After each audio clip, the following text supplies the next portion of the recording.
Morning guys, bali may magpapagawa sa akin ng amplifier. So hindi raw natunog ang amplifier niya. So binuksan ko, hindi ko na i-video pagbukas ko. So, papakita ko lang sa inyo guys. Sabi na may-ari, nakailaman niya to. So unang kita ko, wala na yung mga connection niya. Ito cable connection, wala na dito sa board niya. Tapos ito nakakalas din doon sa power speaker out niya. This is one. Yan. So power amplifier out na to sa speaker dito yan. So wala siyang connection, nakahang. So ngayon atin i-troubleshoot kung ano yung mga sira. So nakita ko guys, to kinakalawang niya yung mga terminal na resistor. Ayan, kailangan natin palitan to.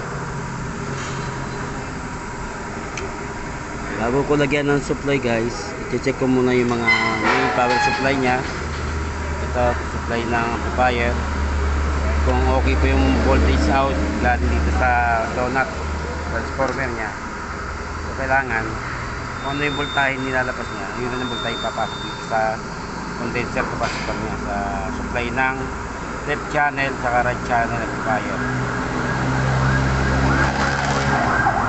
So ito yung right, ito yung left side, left channel, right channel, preamp, tone control, mic control. So ito mga mic control volume, mic echo.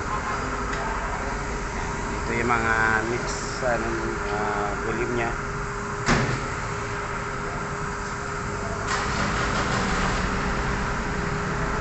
Okay naman, naglalaro pa naman yung volume control nya. So ito lang guys, ating bubuksan ko to para may troubleshoot ko itong power supply nya. Bago tayo maglagay ng supply sa buong circuit nya, mula sa preamp, tapos sa driver amplifier nya, at ito sa main amplifier board nya.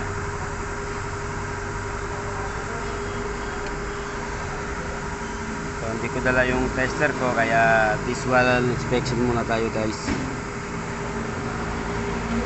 Hindi ko pa matitest to kung open off, good pa tong mga fuse nya.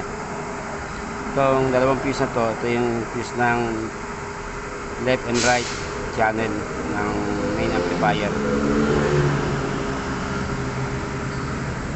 Okay guys, so ito muna vlog ko guys. Tinignan ko muna, hatitan sa akin. Then ito yung thermal nya, control.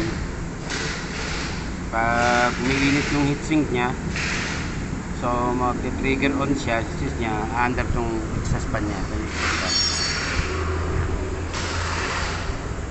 Ito yung pinaka thermal switch niya.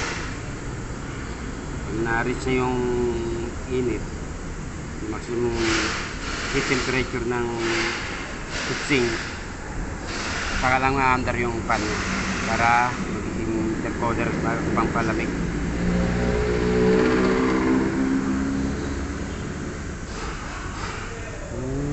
Marami tayong i-check dito.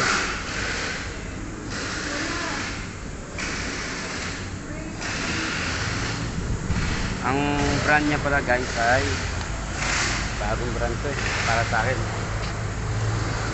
Mega Pro. Mega Pro ang brand niya. Kaya ano to, mga 300, 500 watts.